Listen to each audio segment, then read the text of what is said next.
GCSE Computer Science, Syllabus Statement 1.1.2b, show understanding of the reasons for choosing hexadecimal to represent numbers.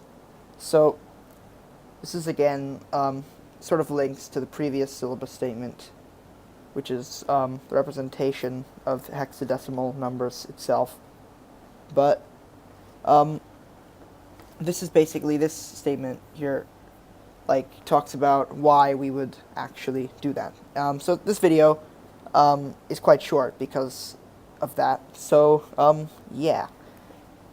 So just remind ourselves of this table here, and remind ourselves also that hexadecimal is base 16, decimal is base 10, binary is base 2, and hexadecimal and binary are similar because 16 is a multiple of 2, and 16 equals 2 to the power of 4, so therefore hexadecimal and binary are similar.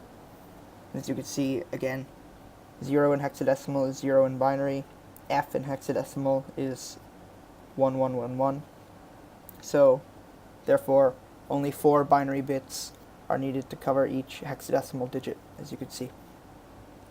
So here's the reason why you would actually want to use hexadecimal to represent binary numbers. And again, we talked about this a bit in the last video, but which would you prefer to read, this binary code or this hexadecimal code? And when we say work with, we mean like to program with. If you're ever using machine code or assembly or whatever, you might want to decide on that.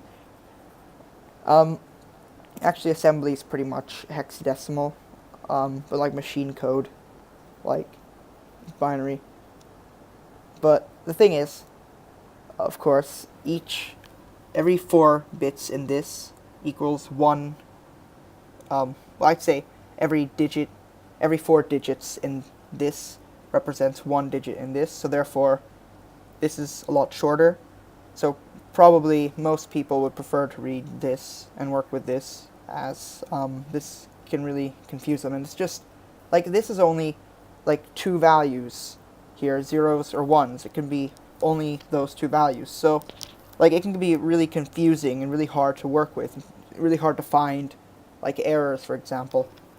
Whereas here, it's much easier because it's just, again, 1 digit per 4 digits here. So, just to recap, programmers would most likely, I'm putting in a most likely because some people might like to read binary, so most likely prefer to read hexadecimal values rather than binary values. And of course, generally because binary values represented as hexadecimal values are shorter, which make them easier to read as well as work with.